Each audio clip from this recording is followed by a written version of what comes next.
Gratos a Deus, né, irmãos, por mais uma oportunidade que o Senhor nos dá de estarmos aqui neste sábado, né, nesse início de noite, para comentarmos um pouco sobre a lição desta semana, né, a lição bíblica, que seria para amanhã, mas ainda nesse período de quarentena estamos transmitindo, comentando um pouco aqui da nossa casa. Desde já agradecer aos irmãos que vão investir um pouco do seu tempo para ouvir a santa e gloriosa palavra do Senhor. Repetindo, irmãos, ou mostrando mais uma vez a lição bíblica desse semestre. Ela tem como tema principal a igreja eleita, redimida pelo sangue de Cristo e selada pelo Espírito Santo da promessa. Que o Espírito Santo de Deus, irmãos, possa, nos iluminar mais uma vez para que possamos ouvir, compreender, guardar a palavra e viver a palavra de Deus. O salmista disse: lâmpada para os meus pés é a tua palavra e luz para o meu caminho. Esse texto, esse verso do salmista faz menção, irmãos, também do tema dessa lição, dessa noite, que é a iluminação espiritual do crente. O tema desta noite é a iluminação espiritual do crente. Antes de dissertarmos, irmãos, sobre esse tema, eu queria fazer a leitura da palavra que se encontra no livro de Efésios, Epístola de São Paulo aos Efésios, capítulo de número 1, capítulo 1, versículo de número 15 ao 23, que diz assim: pois, pelo que, ouvindo eu também a fé que entre vós há no Senhor Jesus, e o vosso amor para com todos os santos, não cesso de dar graças a Deus por vós, lembrando-me de vós nas minhas orações, para que o Deus de nosso Senhor Jesus Cristo e Pai da glória vos dê em seu conhecimento o espírito de sabedoria e de revelação, tendo iluminados os olhos do vosso entendimento, para que saibais qual seja a esperança da sua vocação e quais as riquezas da glória da sua herança nos santos, e qual a sobreexcelente grandeza do seu poder sobre nós, os que cremos, segundo a operação da força do seu poder, que manifestou em Cristo, ressuscitando-o dos mortos e pondo-o à sua direita nos céus, acima de todo principado e poder e potestade e domínio, e de todo nome que se nomeia, não só neste século, mas também no vindouro. E sujeitou todas as coisas aos seus pés, e sobre todas as coisas o constituiu como cabeça da igreja, que é o seu corpo, a plenitude daquele que cumpre tudo em todos. Amém. O textual, irmãos, é uma repetição, é o versículo de número 17, que diz assim: para que o Deus de nosso Senhor Jesus Cristo e Pai da glória vos dê em seu conhecimento e espírito de sabedoria e de revelação. Irmãos, eu estava meditando nessa palavra, nessa lição durante a semana e hoje, principalmente, antehoje, porque, como eu disse a semana passada, quando a gente vai ministrar a palavra do Senhor, eu principalmente tenho uma preocupação de lembrar que do outro lado, os meus ouvintes não estão somente pessoas com um grau de conhecimento maior até do que o meu. Eu tenho que lembrar que do outro lado tem pessoas leigas no assunto. E algumas palavras, principalmente na lição, são muito de caráter técnico, de caráter teológico, e alguns irmãos sente dificuldade, até mesmo quem tem um pouco de conhecimento teológico, acadêmico teológico, sabe que nem todas as palavras são fáceis de compreender. E a lição desta semana traz exatamente algo muito parecido com isso: a iluminação espiritual. A primeira pergunta é: por que espiritual? E por que do crente? E antes de eu de falar sobre isso, eu queria ler um texto da palavra de Deus, que está aqui no livro de 1 Coríntios, na epístola de Paulo também, do então apóstolo Paulo, 1 Coríntios, capítulo de número 2 e o versículo 13 em diante, que diz assim: as quais, versículo 13, capítulo 2 da primeira carta de Paulo aos Coríntios, capítulo 2, versículo 13 diz assim: as quais também falamos não com palavras, que é a sabedoria humana, que a sabedoria humana ensina, mas com as que o Espírito Santo ensina, comparando as coisas espirituais com as espirituais.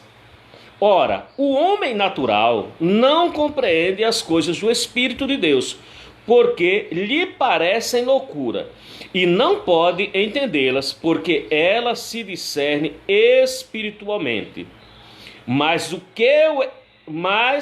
que é espiritual discerne bem tudo, e ele de ninguém é discernido. Glória seja dado o nome do Senhor. Esse texto eu gosto bastante, irmãos, porque muitas vezes nós nos deparamos com algumas pessoas,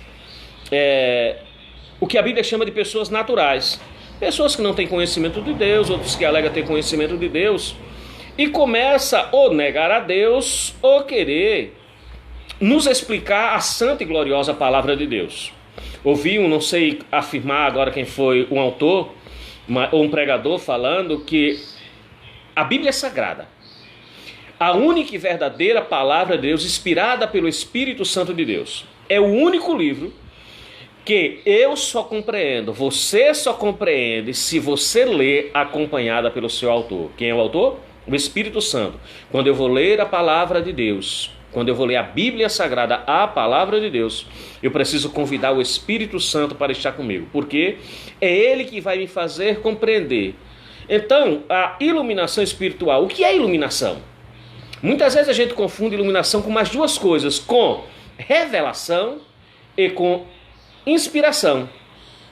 A iluminação, irmãos, é a capacidade que Deus nos dá de entender a sua palavra. Pode pegar-se um engenheiro, um doutor, um filósofo, um antropólogo, um sociólogo, por mais que ele entenda, por mais que ele tenha uma formação acadêmica, ele não vai conseguir entender a palavra de Deus se ele não tiver uma iluminação do Espírito Santo. Aqui é muito. E só entende o texto que nós lemos aqui de 1 Coríntios, capítulo número 2, versículo 13 em diante, diz que só entende as coisas espirituais se for espiritual. Não dá para quê na Bíblia Sagrada? Muita gente, às vezes a gente quer forçar alguém a aceitar a palavra, às vezes a gente... Aí a própria Bíblia diz, não pode ser por força, não pode ser por violência, por quê? Porque se ele não tem a mente iluminada pelo Espírito Santo de Deus, ele não vai compreender a palavra. Essa lição tem algumas explicações em cada tópico e subtópico que a gente tem que parar para meditar, tem que pedir ajuda ao Espírito Santo, mesmo porque o espaço é muito curto, não o tempo, mas o espaço é muito curto para o comentarista ter descrito com mais clareza o que ele queria explicar, e a gente tem que filtrar, porque do outro lado tem pessoas leigas, como eu disse, que precisam compreender qual o propósito de Deus para a sua vida. Aí eu leio um texto, muitas vezes a gente pega um texto do lado dos profetas, Ageu, Abacuque, Naum, Sofonias, textos que é completamente difíceis para a gente compreender, e citamos para alguém e acreditamos que a pessoa entendeu e a pessoa não entendeu. E muitas vezes por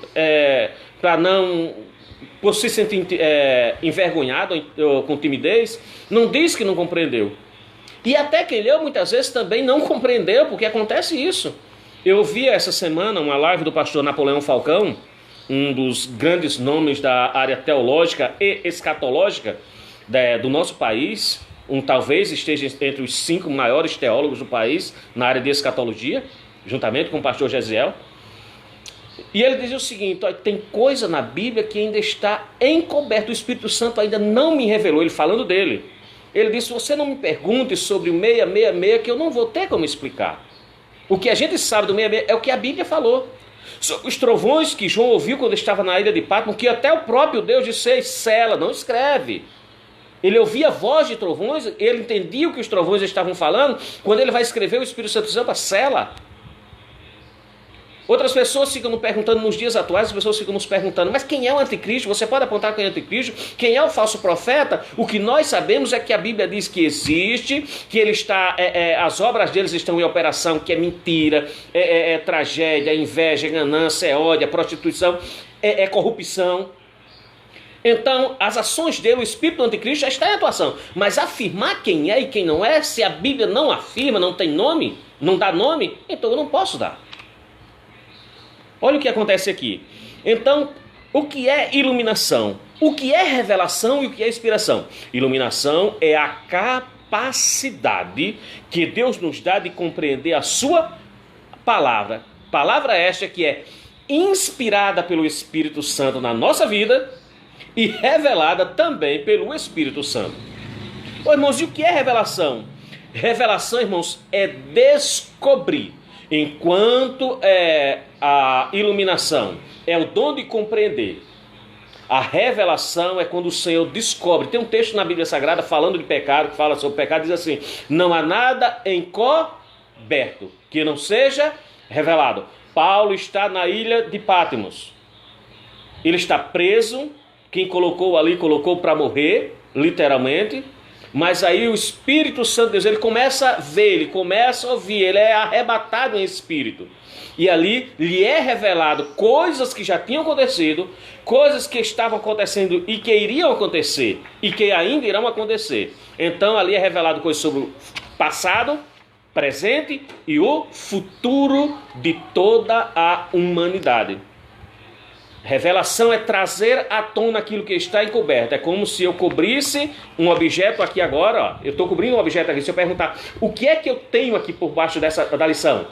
Quem está do outro lado vai saber. Mas aqui, ó, no momento que eu descubro, eu revelo o que está aqui embaixo. Ou seja, descobri, revelei, tem aqui na minha mão, todo mundo vai saber que eu estou com uma carteira. Então, revelação é saber, é revelar, é trazer o que está oculto para que as pessoas compreendam e saibam tudo o que irá acontecer. Ao tempo que a inspiração, irmãos, inspiração, eu tive pesquisando até na Bíblia, em alguns comentários bíblicos, é soprar para dentro, é aquele sopro que o Espírito Santo dá dentro de você. Muitas vezes a gente acorda de manhã e diz, hoje eu estou inspirado.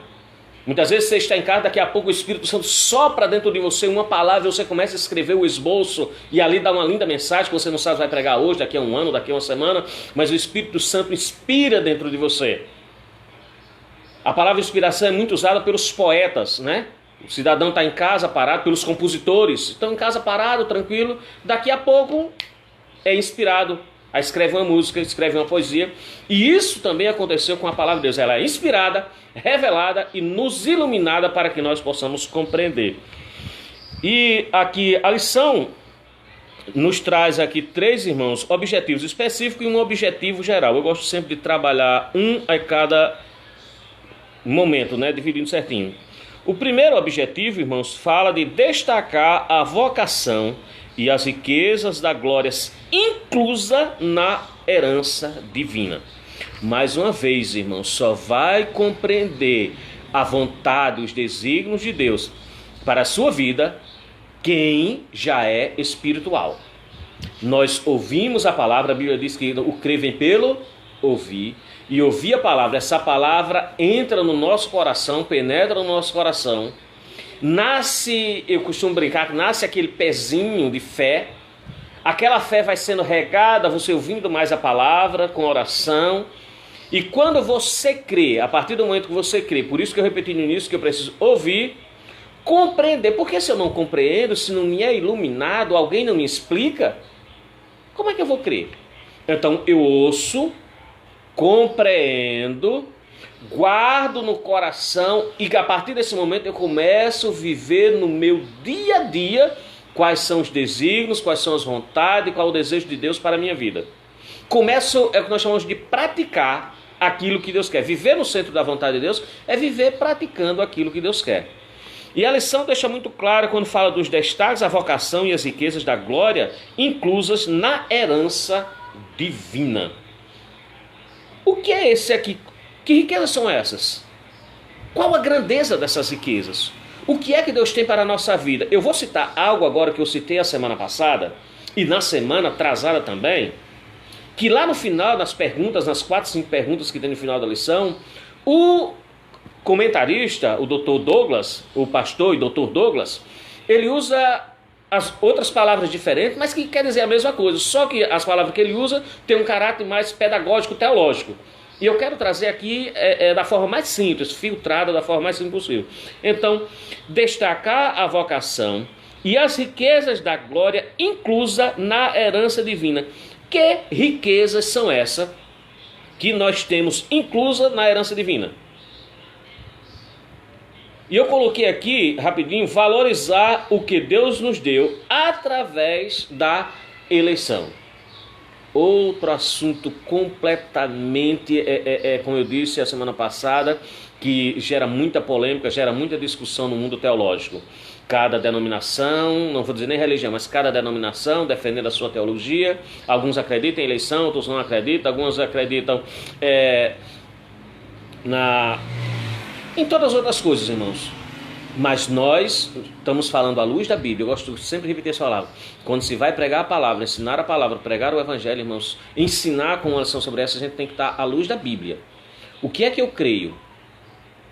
O que é que eu acredito? Tem fundamento na Bíblia, na palavra de Deus? Eu creio na Bíblia?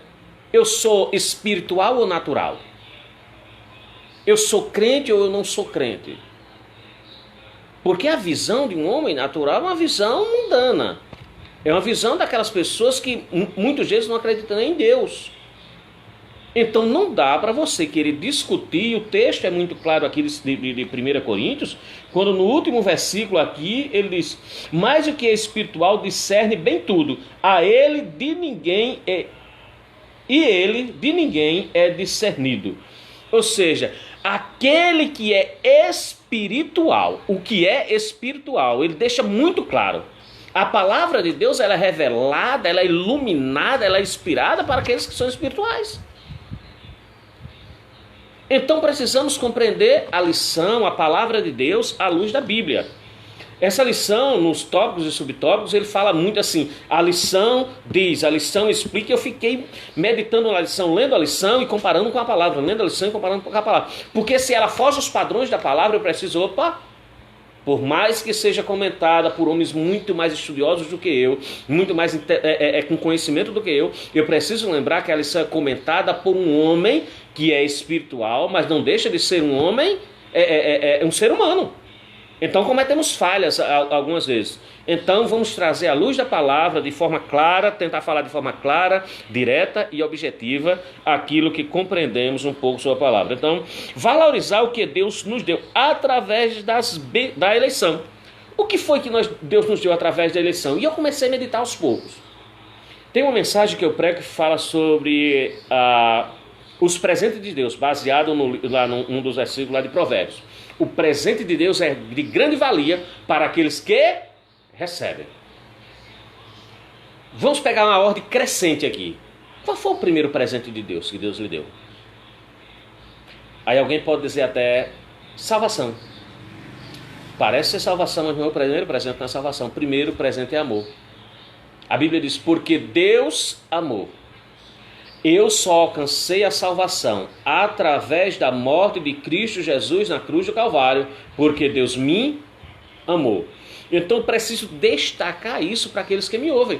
Deus me amou. Se Ele me amou, e a Bíblia diz que Ele me amou, mesmo eu ainda sendo pecador, então Ele ama a todos. Nas entrelinhas da Bíblia não está escrito, irmãos, mas quando a gente lê as Sagradas Escrituras, e muitas vezes a gente cita esse texto e diz assim, na Bíblia está escrito, mas na Bíblia não está escrito. As entrelinhas a gente subentende que Deus ama o pecador. Eu acredito que muita gente que está me ouvindo já ouviu alguém dizer isso. Na Bíblia está escrito que Deus ama o pecador e aborrece o pecado. Não tem isso escrito na Bíblia. A Bíblia diz que, Deus nos amou, mesmo ainda nós sendo pecadores. Então Jesus dá a vida na cruz do Calvário por um ato de amor divino. Os discípulos estão com Jesus. Jesus pede que eles vá comprar pão, vá comprar alimento para que eles venham comer. Depois que Jesus ganha várias pessoas para o reino do seu Pai, acontece algo interessante, que os discípulos convidam Jesus para comer. Vamos, Jesus, comer, nós estamos com fome, nós fomos comprar alimento, o Senhor mandou. Jesus disse: ei, eu não vou comer agora. Mas o Senhor não está com fome? Ele disse: não. A minha fome, o que eu vim fazer aqui foi realizar a vontade do meu Pai. Eu vim do meu Pai. Então, nós agora somos os filhos de Deus, representantes dele aqui na terra. Somos eleitos, como ministramos há poucos dias. Lembrando que, sou repetitivo, até chato muitas vezes. Lembrando que nós acreditamos que somos eleitos pelo que a Bíblia afirma para nós. Ouvia hoje rapidamente uma mensagem que foi até ministrada pela irmã Elisângela, a minha esposa estava ouvindo, no grupo de mulheres, ela estava ministrando, e ela citou aquele texto que diz assim: muitos são chamados, mas poucos são os escolhidos. Aí, irmão do Mário, mas ali tem uma vertente diferente, a vertente teológica não está falando só do quesito de salvação. Ok. Mas nós também, irmãos, precisamos entender que a chamada de Deus no que se refere à salvação é para todos. Jesus morreu para todos. Para todos, ok? Só que a gente sabe, irmãos, e a presciência divina sabe muito mais do que nós, que nem todos vão aceitar Cristo Jesus como Salvador. Nem todos vão ouvir, repito, vão crer, vão guardar no coração e vão viver. Então, se essa palavra nós não fizermos buscarmos do Espírito Santo a iluminação de Deus, acaba como muitos na trajetória. É por isso que a salvação é diária. O processo de salvação, ele é diário. Seja santo em toda a vossa maneira de viver. O reino de Deus é tomado à força, porque é diariamente, é santidade a cada dia, a cada momento. Tem uns textos muito bonitos na Bíblia, algumas citações muito lindas na Bíblia, quando se fala, principalmente quando fala das misericórdias. Por que eu preciso da misericórdia de Deus? E por que é que ela se renova a cada manhã?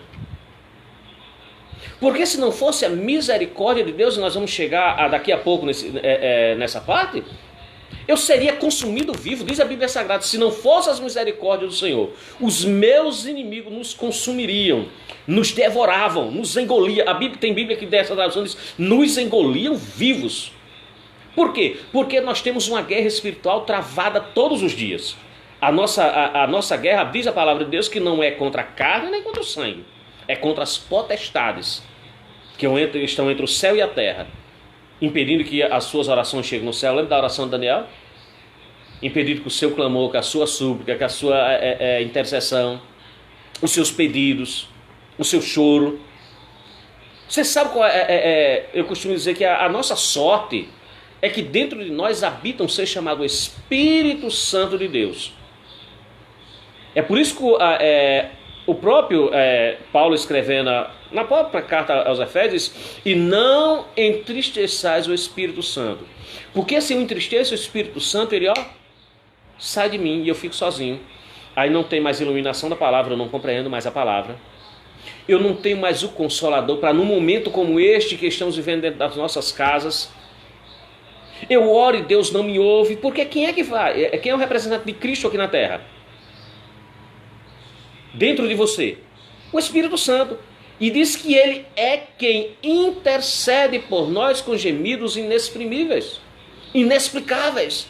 Muitas vezes eu não consigo falar, muitas vezes só sai lágrima, só sai gemido, porque a alma está angustiada, está abatida, está aflita.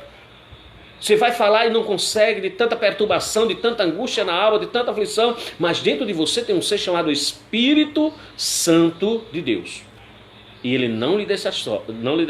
Ele faz com que eu e você compreenda que tudo o que está acontecendo coopera para o bem daqueles que servem ao Senhor e são chamados para executar, realizar, viver os seus desígnios aqui na terra. Então, eu preciso valorizar o que Deus nos deu através da eleição. E a primeira coisa que Deus nos deu foi o quê? O seu amor. Porque Deus amou o mundo de uma tal maneira. Amou o mundo, amou todos. O amor de Deus é para com todos. A segunda coisa que Deus nos dá é a sua graça. A graça vem antes da salvação, irmãos. Pela graça sois salvos. Então, graça vem primeiro. A graça de Deus. Pela graça sois salvos por meio da fé, e isto não vem de mim nem de você. É um dom de Deus. Aleluia. A graça de Deus. Graça, presente que eu não mereço. Bênção que eu não mereço. Milagre que eu não mereço. É pela graça de Deus. E como é que a gente compreende isso? Através da iluminação. Eu vou lendo a palavra, o Espírito Santo vai iluminando a minha mente, a palavra vai descendo no meu coração e eu começo a compreender aquilo que o Espírito Santo quer da minha, da tua, da nossa vida, em nome de Jesus. A terceira coisa que vem após a graça, aí vem a salvação. Amor, graça, salvação. Uma vez salvo, uma vez que eu aceito Cristo como Salvador, aí começa agora as riquezas de tudo isso. As bênçãos que eu posso alcançar através da salvação. Amor, graça, salvação. Aceitei Cristo como único e suficiente Salvador da minha alma. O Espírito Santo começa a me iluminar. E através da palavra eu descubro que eu sou pecador. Que lá dentro de mim tem uma pontinha de inveja que é pecado que antes eu não sabia. Eu era invejoso, mas eu não sabia que inveja era pecado. Eu mentia, mas eu não sabia que mentir era pecado. Eu era ganancioso, mas eu não sabia que ganância era pecado. É por isso que a Bíblia Sagrada afirma, diz, olha, quem matava, quem é salvo, quem é eleito, quem é santo, está vivendo uma vida de santificação. Quem roubava, não rouba mais. Quem matava, não mata mais. Quem adulterava, não adultera mais. Quem mentia, não mente mais. Quem falava mal do vizinho ou do irmão, não fala mais. Quem era invejoso, não é invejoso mais. Quem era ganancioso, não é ganancioso mais. Ou seja, olha como a palavra, quando é iluminada ao nosso coração, à nossa mente, quando eu começo a viver uma vida espiritual, uma vida cristocêntrica, uma vida no centro da vontade de Deus, uma vida segundo a palavra do Senhor, olha como a minha vida muda. Por quê? Porque o Espírito Santo me iluminou e eu comecei a compreender a palavra e aquilo que estava oculto na minha vida, como eu citei um exemplo aqui, estava com marca-texto por baixo da lição, e aquilo que estava oculto, que eu achava que não era pecado, começou a ser revelado. E aí vem a segunda parte, porque aí eu começo a aceitar. Porque um homem natural, se você disser, você está pecando, você está errando, você está falhando, ele não vai aceitar. Isso é coisa da sua cabeça. Isso não é pecado não. Mas o homem espiritual, quando ele é corrigido pela palavra de Deus, quando eu saio de casa, eu oro todo dia esta oração, mas quando eu saio de casa, principalmente nos cultos de doutrina de sexta-feira, quando eu dobro o meu joelho no altar do Senhor, ou fora do altar, dependendo do lugar que eu esteja, eu oro ao Senhor e um dos meus pedidos é repetitivo isso. Senhor, fala comigo de forma clara, direta e objetiva. As primeiras 3 coisas que eu peço. Segundo, que a palavra venha me exortar, venha provocar em mim ânimo. Eu preciso sair da igreja animado, alegre. Eu preciso sair da igreja, irmãos, diferente. É por isso que muitas vezes quando a gente está pregando a palavra, diz, você não vai sair daqui diferente, você vai sair daqui saltando de alegria. Não é que ele salta, mas diferente, irmãos. Muitas vezes eu saio de casa angustiado, aflito, e eu não quero que alguém vá lá dizer ao pastor que eu estou com um problema. Eu quero que a palavra revele. Eu não estou lá atrás de uma profecia, não, o pastor tem que profetizar. Eita, o irmão que está aqui do meu lado, o irmão que está de óculos, o irmão que está de gravata azul, amarela, preta, branca, a irmã que está com... Não, eu quero que o Espírito Santo me exorte na palavra. Segundo, que traga edificação para a minha vida. Eu preciso sair da igreja mais crente, mais fiel ao Senhor, com mais convicção, como disse o apóstolo Paulo, porque eu sei em quem tenho crido. Terceira coisa que eu peço ao Espírito Santo de Deus. Senhor, me corrija. Eu disse a semana passada, eu estava vendo no Face algumas postagens e muita gente, colegas de trabalho meu e pessoas da igreja postaram qual é o seu versículo do dia, e um postou, o Senhor é o meu pastor, nada me faltará. Outro postou, o melhor dessa terra é seu. O outro postou que Deus está no controle de tudo. O outro postou, 1000 cairão ao teu lado, 10.000 à tua direita e tu não serás atingido. Aí quando eu estava meditando nisso, eu digo, eu tenho que postar um negócio aqui também. Espírito Santo, qual é o texto que tem aqui para mim? Me ilumine que tem um texto aqui na Bíblia para mim hoje, naquele dia.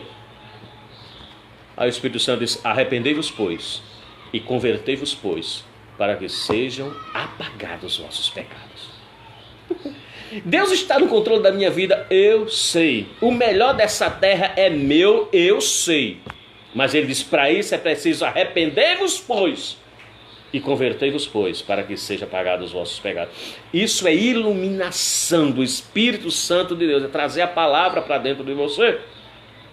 Glória a Deus. Então a primeira coisa, a primeira riqueza é espiritual, no âmbito espiritual. Amor. Segundo, graça. Terceiro, salvação. Quarto, perdão. Perdão dos nossos pecados. Arrepender, pois, e se converter, pois, para que seja... eu já aceitei Jesus, agora está tudo normal.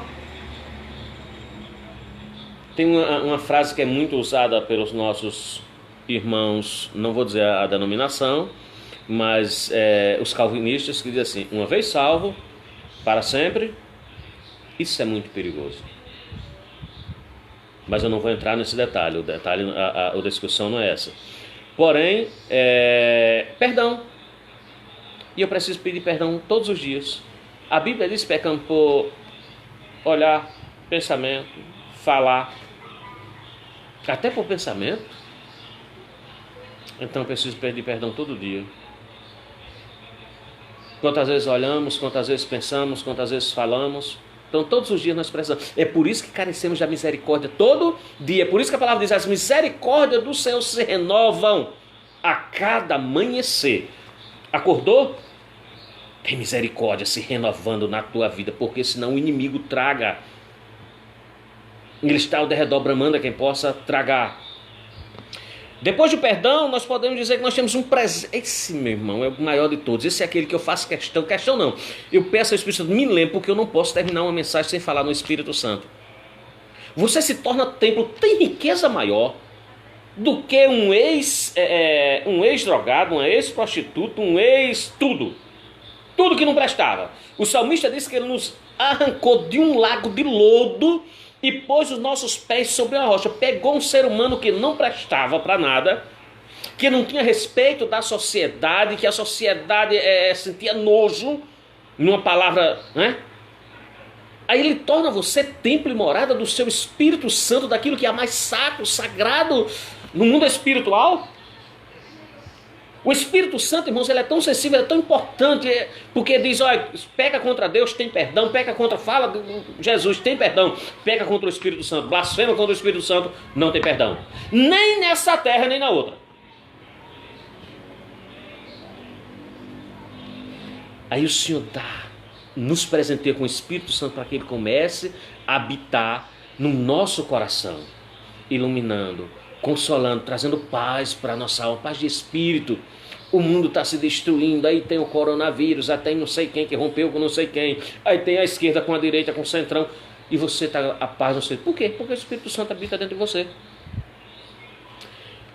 Vocação das riquezas, da glória, inclusa na herança divina. Olha quantas coisas lindas, Espírito Santo. Outra coisa que está lá contido em João, capítulo 1, do 11 diante, você se torna filho. Irmão Marinho, você repetiu tanto isso já durante essa lição. Nas 4 lições você repete a mesma coisa. Você vai ver que o escritor ele diz as mesmas coisas com outras palavras no final da lição, quando a gente chegava nas perguntas. E já está com, meu misericórdia, 33 minutos o tempo é muito rápido. Filho, veio para o que era seu, os seus não receberam, mas todos que receberam deram o poder de serem feitos filhos de Deus. Aí o mesmo escritor diz que todos que são filhos de Deus são guiados. Aí eu acrescento, conduzido pelo Espírito Santo. E quando eu estou exemplificando e a gente está falando, olhando no olho do irmão, eu costumo dizer que guiar, irmãos, não é indicar o caminho. O Espírito Santo não é como eu, quando alguém me pergunta informação. Alguém chega aqui no Brasil e diz, rapaz, onde é que fica aí o Banco do Brasil? Eu digo, rapaz, você vai em linha direta, quando você chegar na praça vai ficar um prédio azul do lado esquerdo. Isso é indicar o caminho. Isso é dizer que fica mais ou menos ali. O Espírito Santo ele guia. Guiar é pegar pela mão. E quando não é pegar pela mão, é estender a mão para que o outro pegue e você o conduza até o lugar desejado. É isso que o Espírito Santo faz conosco. Quando ele nos ilumina na palavra, ele nos mostra o caminho. Ele não só nos mostra o caminho, como ele nos conduz no caminho. Não é pelo caminho, é no caminho até o lugar desejado. Qual é o lugar que você quer chegar? Onde é que você pretende chegar? No céu? Aí o Espírito Santo diz, vou ligar pelo caminho. Que caminho é esse? Jesus. Tem um louvor que as irmãs antigamente louvavam, que dizia assim: este caminho é de paz e amor. Aí Jesus diz: deixo-vos a paz, a minha paz vos dou. Esse caminho é de luz. Aí Jesus disse: eu sou a luz do mundo, e quem me segue não andará em trevas. Este caminho é de esplendor. Aquele esplendor que apareceu para Saulo lá no caminho de Damasco. Este caminho é Jesus. Que coisa linda! Nós somos guiados no caminho, nós somos conduzidos no caminho, nós somos levados até o local. Então, no soar da trombeta, quando a trombeta soar, o Espírito Santo, aleluia, que nos guiou neste caminho, ele também irá conosco para a eternidade. O quinto, né, irmãos? Além de filho, vem por último aqui que eu falei agora há pouco das misericórdias. Misericórdias do Senhor. Isso soma-se que, irmãos, isso é numa ordem crescente, mas como eu disse, tem mais de 5. Só eu consegui escrever na minha agenda, o Espírito Santo me revelando, não foi pesquisando em Google, não foi pesquisando, não, nem em livros eu pesquisei, eu pedi inspiração do Espírito Santo. O Espírito Santo começa a me mostrar as riquezas da glória do Senhor, e ele foi falando salvação, graça, salvação, amor, misericórdia, e eu fui fazendo a montagem do quebra-cabeça. Falei, o que é que vem primeiro? A salvação vem primeiro do que o amor? Não, o amor vem primeiro, o amor de Deus para conosco, né? A graça do Senhor vem primeiro, né? O despertar da fé no nosso coração. Então precisamos, irmãos, compreender isso aqui. E só, repito, só conseguimos compreender se o Espírito Santo nos iluminar. E quem é que ele ilumina? Os espirituais. Os espirituais.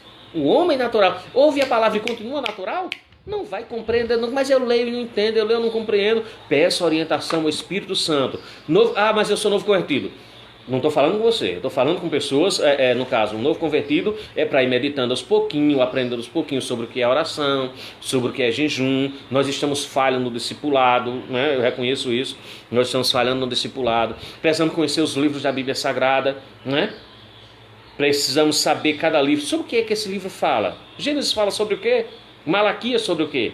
Mateus apresenta Jesus como? Precisamos saber desses detalhes para não sermos pegos, irmãos, de surpresa. Tem um grupo de pessoas que nos visita de uma denominação diferente, que se dizem evangélicos, se dizem religiosos, mas não creem em Jesus como Salvador, nem creem no Espírito Santo. Eles só creem em Yahvé, Jeová. E eu lembro que agora, poucos meses atrás, uma delas chegou na minha casa, chegou um grupo de 3, né? Chegaram no resultado e pediram, eles não viram que eu estava com a Bíblia, eu estava sentado aqui do lado, tem um lugarzinho aqui no canto da sala onde eu sempre fico com Bíblia, livros, lição, lendo, meditando na palavra. E ela disse, Senhor, eu posso ler a Bíblia para o Senhor? Aí eu pode, eu me levantei, né? E fui para a área da casa, só que eu me levantei com 2 Bíblias. Ela disse, o senhor tem uma Bíblia? Eu digo, tenho. Aí a senhora já me conhecia, né? Mas as outras pessoas que se acompanham não conheciam. Ela disse, então leia na sua Bíblia. Ela perguntou primeiro, o que é que o senhor acha daquele versículo que diz assim, venha nós o vosso reino? O que é que o senhor acha daquilo? Aí eu fui mostrar a luz da Bíblia. O que é que a Bíblia diz sobre o reino? O reino não é comida. O reino não é bebida. O reino é paz e alegria no Espírito Santo. Aí, para mim, se eu falo de paz, eu tenho que falar de Jesus. E eles não aceitam Jesus como único e suficiente Salvador. E quem disse que... Estou fugindo um pouquinho da lição só para mostrar aqui. Quem disse que deixava a paz não foi Deus para a gente. Foi Jesus, Novo Testamento. Deixo-vos a paz. A minha paz. Jesus falando. Eles deixam-vos, eu estou deixando. Eu, né? No caso. Eu estou deixando a paz. A minha paz eu vos dou. Aí quando eu comecei a falar de Jesus, ela, não, mas é Jevé, Yahvé, tal, eu digo Jesus. Quando eu falei uns 4 vezes Jesus, ela disse que viria outro dia, não voltou mais. Porque o caminho, verdade e vida é Jesus, o único que leva para o céu é Jesus, não existe rota alternativa para o céu, a rota é o caminho, o caminho é Jesus. Amém. Aí o segundo subtópico aqui fala sobre salientar a grandiosidade do poder divino que opera em favor dos crentes. Para isso, irmãos, eu queria também ler um texto da Bíblia Sagrada. Eu acredito que os irmãos não estão com pressa, porque nós estamos há tanto tempo sem a palavra, que ontem mesmo a gente estava na igreja, diga, meu Deus, se o pastor fosse para 9 horas, como seria bom? A gente está com sede de ouvir a palavra, pelo menos no meu caso, né? Sede de ouvir a palavra, uma palavra que exorte, edifique e corrige. Veja só, 2 Pedro, capítulo 1, 3 e 4. 2 Pedro, capítulo 1, 3 e 4. Vamos ver o que é que diz esse texto. 2 de Pedro, capítulo 1, versículo 3, versículo 4. Para podermos entender o que? A grandiosidade do poder divino. Capítulo 1, versículo 3 e 4 diz assim: visto como seu divino poder nos deu tudo o que diz respeito à vida e o amor. O poder de Deus. A lição pede para que salientemos, mostremos a grandiosidade do poder divino que opera em favor dos crentes. O poder de Deus trabalha em nosso favor. Deus trabalha em nosso favor. Os anjos agem segundo a vontade de Deus em nosso favor. E Pedro, escrevendo aqui, 1 de Pedro, capítulo 3, diz: visto como o seu divino poder, o poder de Deus, divino de Deus, o poder de Deus, o seu divino poder nos deu tudo que diz respeito à vida. Tudo que diz respeito à vida. O que é que nos diz respeito à vida? Fôlego de vida. A capacidade de respirar.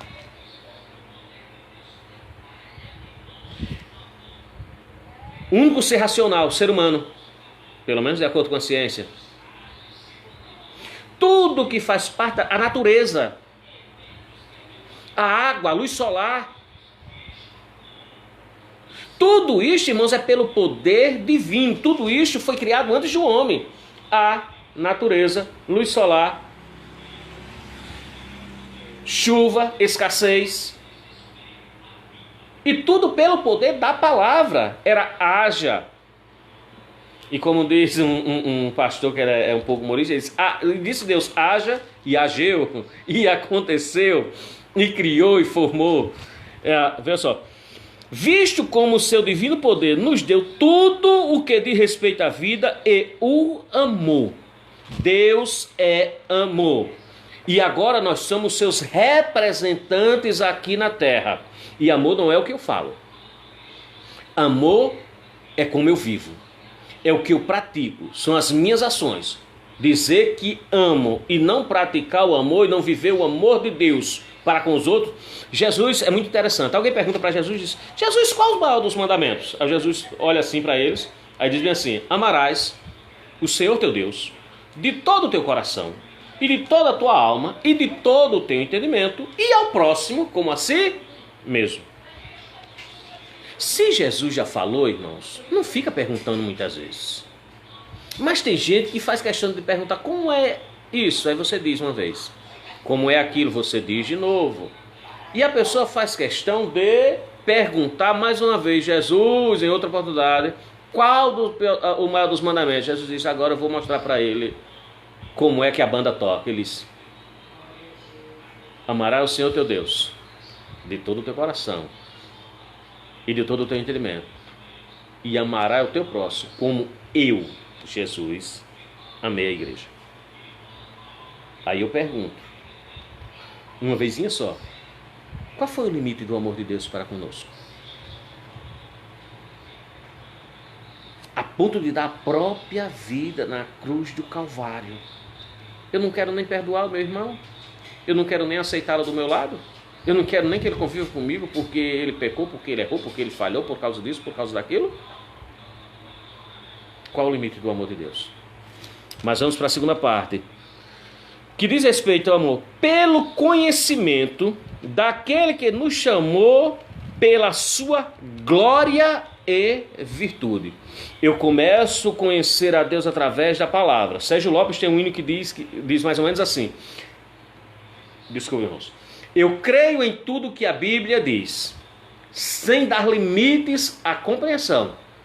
Mas eu tenho dúvida em quem crê somente em Deus e na Bíblia não. Tudo que eu preciso conhecer, eu preciso estudar, eu preciso ir para uma escola, eu preciso ir para um cursinho, eu preciso muitas vezes de um culto, que é muito discutir essa coisa de culto, mas nós precisamos disso. Mas quando se trata de Deus, muita gente não quer a Bíblia. Não, essa Bíblia é besteira. Alguns ousados, eu vou usar a palavra ousados, mas a Bíblia foi escrita por mão de homem. Você conhece alguma coisa que foi escrita que não foi por mão de homem? Para esses, né, a gente pergunta. Homens inspirados, homens iluminados, homens a qual a palavra foi revelada para ele, foi tirada do oculto e trouxe a revelação da palavra. Então, que nos chamou pela sua glória e virtude, pelas quais ele nos tem dado grandíssimas e preciosas promessas. O que Deus tem para mim e para você é grande e é precioso. É por isso que eu não gosto de pessoas, irmãos, com síndrome de pequenez, pelo amor de Deus. Eu gosto de pessoas que olham no olho e dizem, eu preciso disso, eu preciso daquilo, vamos orar, vamos vencer essa batalha. Ó, irmãos, vamos orar junto aqui, eu creio que Deus está no controle. Mas se a pessoa chega todo pequenininho, eu sou um coitadinho de Jeová, eu sou miserávelzinho, irmãos, pelo amor de Deus, faz isso não. O que Deus tem para... Você é filho, você é eleito, a lição está falando sobre isso. Você foi iluminado pela palavra?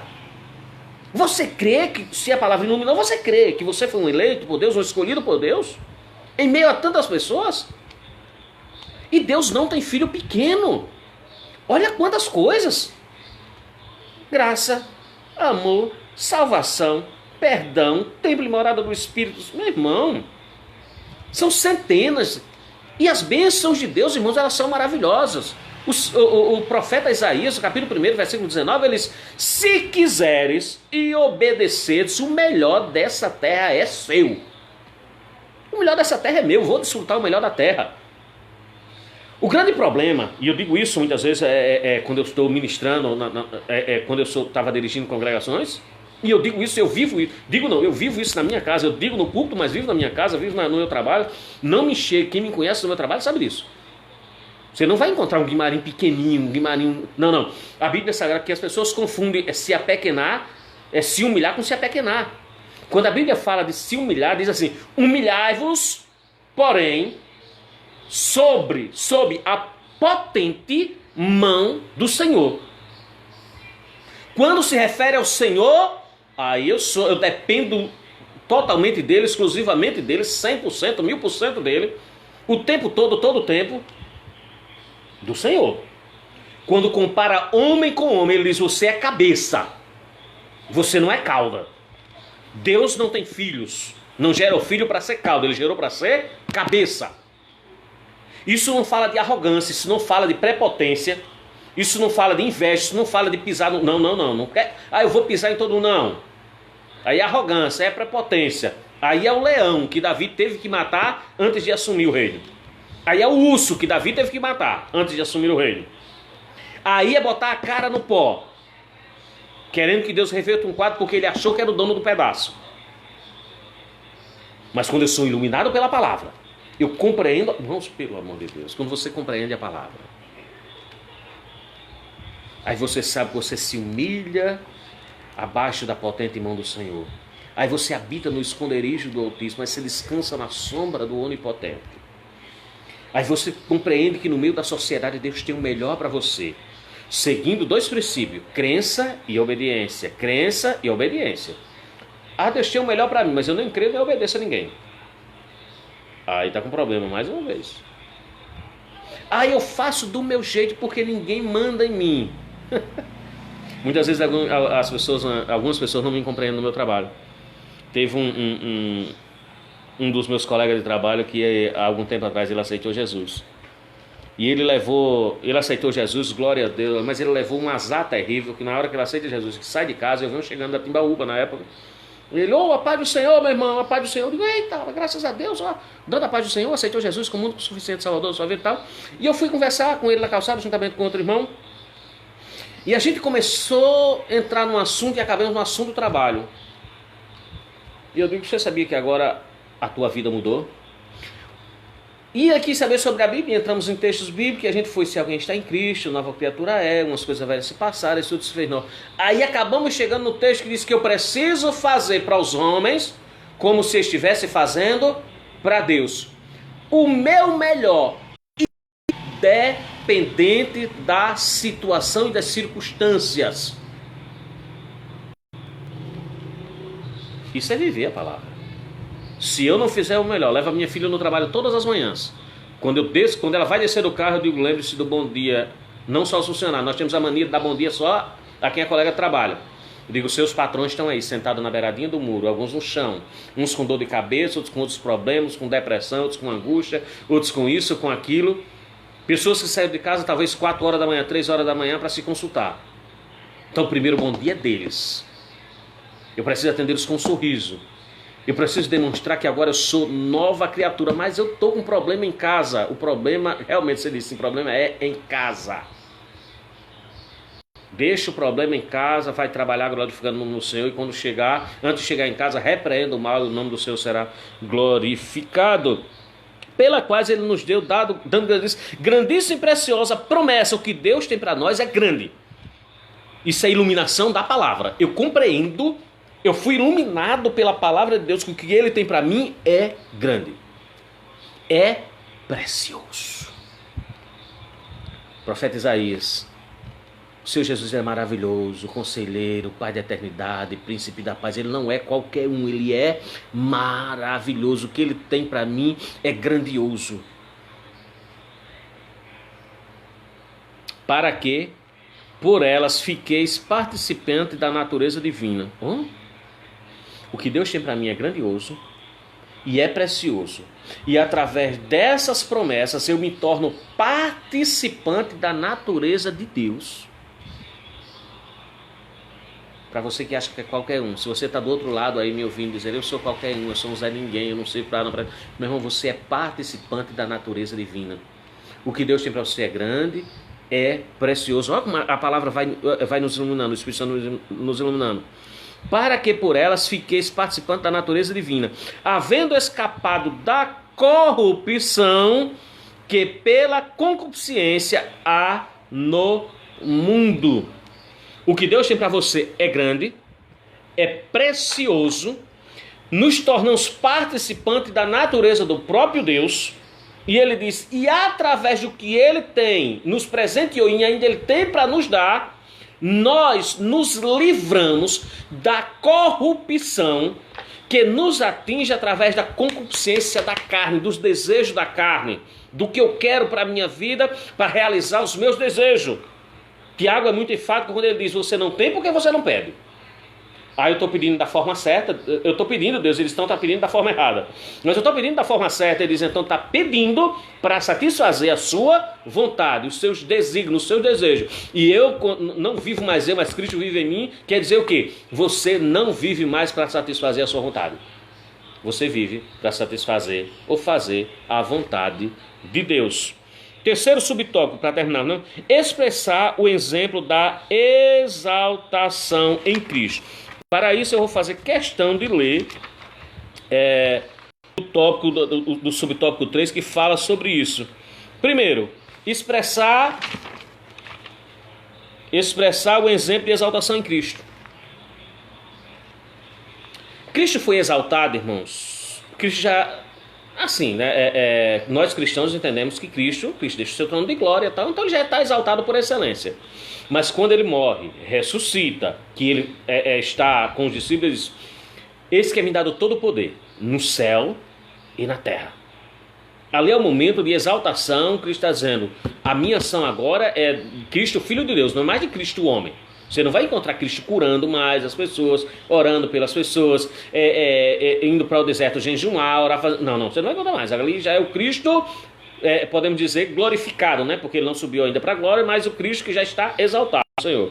Então, encontramos aqui um primeiro tópicozinho, a ressurreição de Cristo. Segundo, sua ascensão à direita de Deus. E João, quando está na ilha de Patmos, lembre que quando ele olha no capítulo número 5, que ele tem um livro lá com os selos que não consegue abrir, ele chora, ele clama, ele grita, aparece um ancião e diz, eis aí, o leão da tribo de Judá. Quando ele olha, ele vê Não vê um leão, ele vê um carneiro, ele vê o Cristo como ele via aqui na terra. Um cordeiro, carneiro não, cordeiro. Assentado à destra do Pai. Ou seja, momento de glorificação. O ápice está ao lado do Pai. De onde, se o homem não tivesse pecado, ele nunca teria saído. O lugar dele é a destra do Pai. Vai julgar as nações? Sim, mas o lugar dele é a destra do Pai. Terceiro, sua elevação acima de todo o domínio. Diz a Bíblia Sagrada aqui, o seu Deus dá um nome a ele sobre todos os nomes. Ou seja, não há presidente, general, seja o que for, rei, não tem ministro, primeiro-ministro da França, primeiro-ministro da Inglaterra, ou rei da Inglaterra, não importa. O nome do Senhor é sobre todos os nomes, o seu nome é maravilhoso, conselheiro, Deus forte, Pai da eternidade, príncipe da paz, poder, governo, autoridade. Aí nós temos no final da lição, nós sempre temos as perguntas, né, irmão, que já vêm inclusas na lição. Nós temos hoje aqui 5 perguntas, né? A primeira pergunta é: quais são as bênçãos espirituais recebidas que o autor destaca na lição? Olha só. No primeiro subtópico, onde nós falávamos sobre destacar a vocação e as riquezas da glória inclusa na herança divina, eu falei que precisamos valorizar o que Deus nos deu através da eleição. E começamos, falamos de amor, falamos de graça, eu vou acompanhar aqui. Amor, graça, salvação, perdão, Espírito Santo, adoção de filho, misericórdia e assim sucessivamente. Tem lá, acho que mais de 100, só eu tenho mais de 50 descritas. Mas, quais são as bênçãos espirituais recebidas? Que destaca a lição. Lembra que eu citei logo no início? Que eu gosto de tudo à luz da Bíblia. Tem na lição, eu vou comparar com a Bíblia para ver se realmente é a mesma coisa, né? Aí o comentarista botou aqui: a eleição, a predestinação, a filiação e o dom do Espírito Santo. Se nós olharmos tudo isso aqui, irmãos, e eu acrescentei aqui, fiz até um destaque aqui com a caneta vermelha, né? O livre-arbítrio está incluso nisso aqui. É muito polêmico falar de eleição, predestinação e livre-arbítrio. Sempre vai ter alguém que discorde, sempre vai ter alguém, mas à luz da Bíblia, e nós somos crentes, assembleanos, pentecostais. Tem alguém que for pentecostal aí do outro lado, nós somos meio... Nós acreditamos nisso à luz da Bíblia. E por mais que alguém venha refutar, eu não vou deixar de ser pentecostal. Eu não vou deixar de acreditar na ação do Espírito Santo, no renovo, na alegria que o Espírito Santo traz na minha alma. Aí onde eu cito, quando você fala de eleição e predestinação, livre-arbítrio, está tudo junto. Está incluso o quê? Por isso que eu disse que eu peneiro, eu deixo da forma que as pessoas entendem. Está incluso o amor, a graça, salvação, perdão, Espírito Santo, Filho, misericórdia, tudo isso. Porque quando eu sou eleito, no momento que eu falo de salvação, predestinação, o Senhor não já sabia antecipadamente que eu ia aceitar e se eu vou continuar? Né? Livre-arbítrio, o poder de escolha, eu escolho fazer o bem, eu escolho fazer o mal, mesmo tudo estando no centro da vontade de Deus, mesmo Deus permitindo, as escolhas são nossas. Aí, irmão Guimarinho, mas esse negócio de livre-arbítrio, ok. Aí o Senhor diz: se alguém quer vir a mim, negue-se a si mesmo. Não vou forçar ninguém a negar. E no último dia, o grande dia da festa, Jesus põe-se em pé e clama dizendo: se alguém tem sede, venha. A Bíblia não diz se foi alguém ou não foi, mas ele... A hora vem, a hora é agora, em que os verdadeiros adoradores adorarão ao Pai em espírito e em verdade. Se vai adorar ou não, irmãos, é nós. Eu vou para a igreja, eu dou glória a Deus, eu dou aleluia. Outros vão e não dão glória a Deus, não dão aleluia. Isso não está incluso no quesito de salvação, irmão. Ir para a igreja dar glória a Deus alto, pular, bater palma, não quer dizer que a pessoa é salva mais que o outro, ou que não é salva. Mas cada um age da forma, se expressa de uma forma diferente. Isso não tem nada a ver com salvação. Isso tem a ver com o sentimento que ele está sentindo ali dentro naquele momento e quer extravasar. Alguns extravasam, outros não. Outros ficam quietinho no seu lugar, dando glória a Deus ali quietinho e tal. Mas uma coisa eu sei, todos somos eleitos, cremos nisso, somos eleitos e estamos iluminados pela palavra. Cremos no mesmo Deus, no mesmo Jesus Salvador, no mesmo Espírito Santo Consolador, Iluminador, que está conosco, nos dando força para resistir às astutas ciladas do inimigo. Então, ao invés de eu usar a palavra eleição, predestinação, livre-arbítrio, eu usei o quê? Graça, amor, salvação, perdão, misericórdia, Espírito Santo, para facilitar para aquelas pessoas que estão nos ouvindo e que não têm a mesma facilidade que a maioria dos irmãos tem de estar pesquisando, buscando a palavra de Deus. A segunda pergunta, segundo a lição, mais uma vez, repito, segundo a lição, qual o motivo da oração de Paulo pelos salvos? O que foi que motivou Paulo? Qual o motivo da oração? Olha a oração. Paulo, o motivo dele foi pedindo a Deus que os salvos compreendessem qual era a vontade de Deus para eles durante aquela época. Momento simplesmente de criticar, não, vocês, como o dia de hoje, não.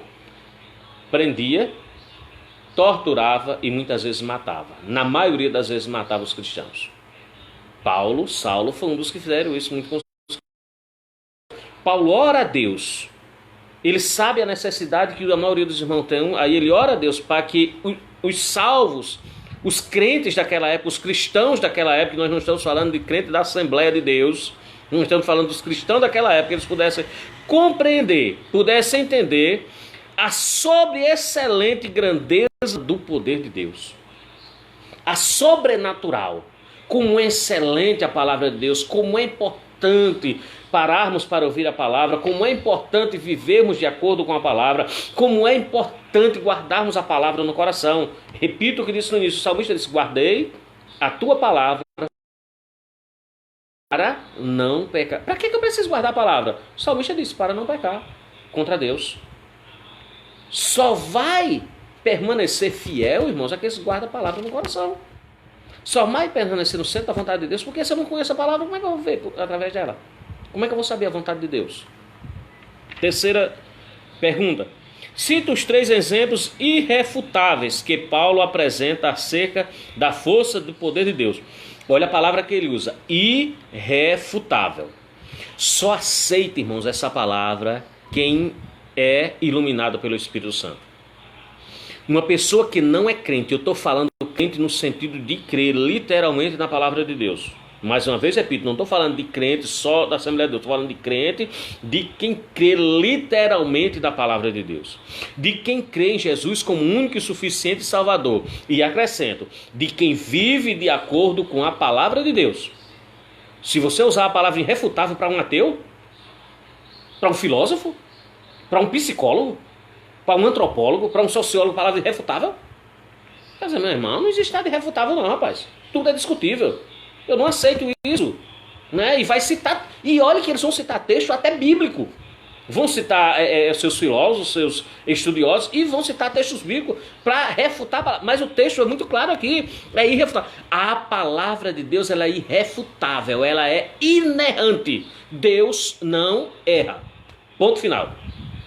A palavra de Deus, ela é viva e eficaz. Ponto final. Se eu não crer assim, eu preciso buscar a iluminação do Espírito Santo, para que ele me revele, traga à tona, descubra o que está encoberto, para que eu venha aceitar a palavra do Senhor. Misericórdia, 1h05. Termino já, irmãos, mais 10, 15 minutinhos, viu? Glória a Deus. Então, a primeira prova irrefutável aqui, a ressurreição de Cristo. Por que eu sou crente? Se eu não acreditar na ressurreição de Cristo, e que eu vou ressuscitar, para que eu sou crente? Se eu posso morrer antes de Jesus voltar? Então, se ele morreu e ressuscitou, aí eu cito Tessalonicenses, porque o mesmo Senhor descerá do céu, com alarido, com voz de arcanjo e com trombeta de Deus. E os que morreram em Cristo ressuscitarão primeiro. Depois nós, os que estivermos vivos, seremos arrebatados, e assim estaremos sempre com... Eu creio nisso. Eu, Guimarim Pereira de Melo, membro da Assembleia de Deus Batalha, sob a direção do pastor Pedro Idalino Barros, eu creio nessa palavra. Eu creio que se eu morrer, eu partir para a eternidade, dormir em Cristo, antes da volta do Senhor, eu vou ressuscitar primeiro. Eu vou ressuscitar. Mesmo que dissesse que era segundo, depois dos relatados, eu também creria e ia do mesmo jeito. Eu preciso crer nisso. Se eu não crer nisso, eu estou perdendo tempo. Ah, irmão, esse negócio de ressurreição, depois de morto, acabou. Pode acabar para alguns, para mim não. Depois da morte, segue-se ao juízo de Deus. Louvado seja o nome do Senhor. Glória a Deus. Então, a primeira coisa, a ressurreição de Cristo. Segundo, sua ascensão à direita dos céus. Acabamos de citar há poucos instantes. Está lá sentado à direita de Deus. Se ele foi, eu também vou. Ele disse, João 14, não se turbe o vosso coração. Crê em Deus, crê também em mim. Na casa de meu pai é muita morada. Se não fosse assim, eu não vos teria dito, vou preparar lugar. E se eu for preparar lugar, voltarei e os levarei. Eu os levarei para mim mesmo, para que onde eu, Jesus falando, estiver, estejais vós. E você também. A terceira coisa que ele diz aqui sobre a palavra irrefutável é sua elevação acima de todo o domínio. Ele é Rei dos Reis, Senhor dos senhores. Ele está acima de tudo e acima de todos. Quando João, mais uma vez, repito, começa a chorar, começa a lamentar, começa a reclamar, ninguém consegue abrir os 7 selos, está tudo desmantelado, acabou tudo agora, o trabalho foi todo perdido, e chora, no céu não tem, na terra não tem, abaixo da... O ancião aparece e diz, acalma o teu coração, acalma o coração. Ele pode fazer aquilo que ninguém mais pode fazer. A medicina não pode fazer, o governante da tua cidade não pode fazer, o governante do estado não pode fazer, o governante do país não pode fazer, os aliados, a força da ONU, da OMS não pode fazer. O teu Jesus, o meu Jesus, o nosso Jesus, foi lhe dado todo o poder no céu e na terra. Ele tem poder segundo o seu querer e a sua vontade. Quarta pergunta, segundo a lição, mais uma vez, veja que o comentarista fez questão de estar, segundo a lição, como o Novo Testamento descreve a ressurreição. E ele descreve lá no finalzinho, ele bota uma frasinha que diz assim, obra e poder de Deus Pai. Lembre que Jesus, nas últimas palavras dele no Calvário, foi: está consumado. Em tuas mãos entrego o meu espírito. Nas mãos de quem ele entregou o espírito? Nas mãos de Deus. De Deus Pai. Por quê? Porque entregue nas mãos dele, quando chegasse o terceiro dia, que era a promessa, não, era o que ele tinha ministrado e ensinado durante os 3 anos e pouquinhos que estavam no ciclo. Ao terceiro dia eu vou ressuscitar. O Pai traria o Espírito de volta e colocaria nele. Ou enviaria o seu Espírito e colocaria nele. E ele ressuscitaria. Só entende isso espiritual. 3 dias morto. Porque ele estava presente, ele ressuscitou Lázaro. É uma coisa. Mas quem vai profetizar? Ou quem vai mandar que ele se levante da cova depois de 3 dias? Nenhum discípulo tem esse poder. Nenhum apóstolo tem esse poder. Nenhuma das mulheres companheiras ali tinha esse poder. Ele agora está morrendo na cruz do Calvário, está sendo colocado dentro de uma tumba, colocado uma grande pedra, costume da época de se colocar na porta, talvez por causa de animais, talvez por causa do mau cheiro. E ao terceiro dia ele disse que vai ressuscitar, mas quem é que vai acreditar nisso? A prova é os discípulos que vão no caminho de Emaús no domingo. No domingo à tarde, para a noitinha, ao anoitecer, na virada do dia.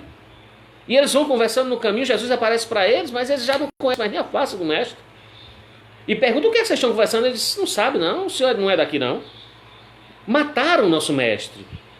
Aquele que dizia que era o rei, que ia nos libertar, acabou.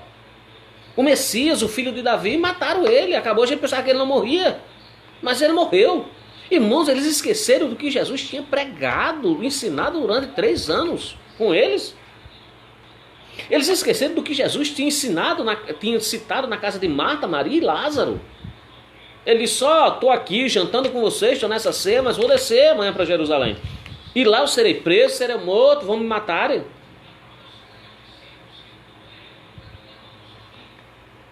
Só crê nisso quem é espiritual, porque é iluminado pela palavra do Senhor.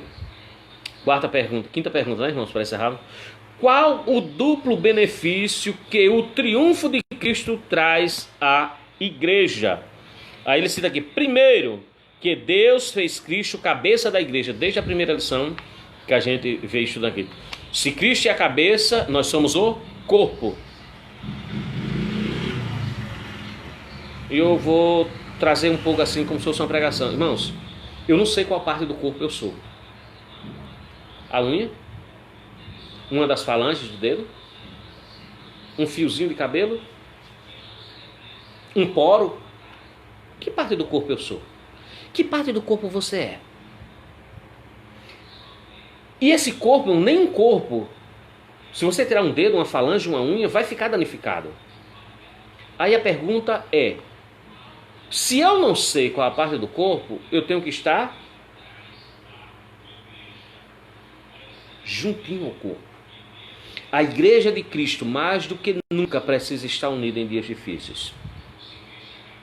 Segunda-feira eu vou estar trazendo uma mensagem, 7 horas da noite mais uma vez, falando sobre fé.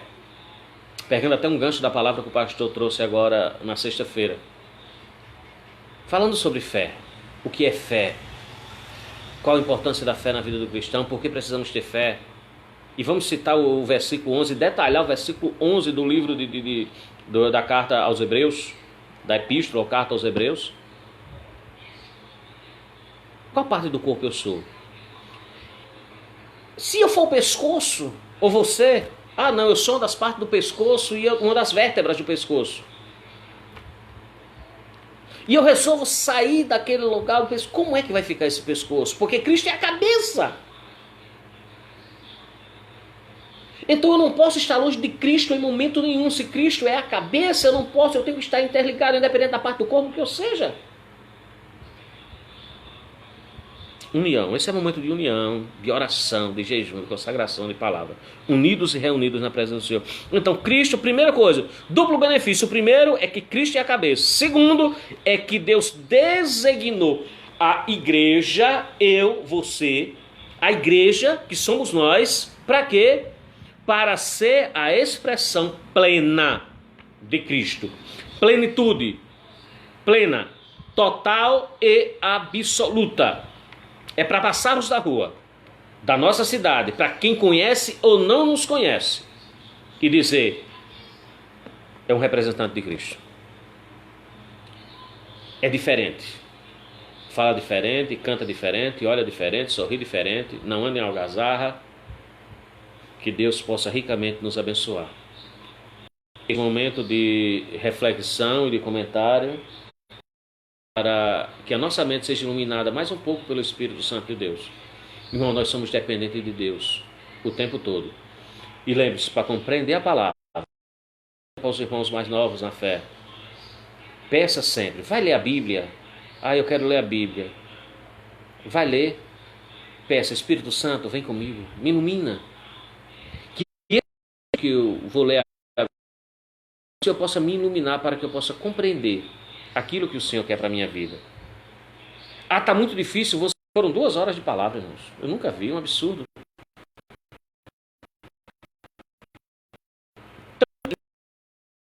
Possa realmente nos iluminar. E que o Espírito Santo de Deus possa continuar dentro de cada um de nós, para a honra e glória do seu nome.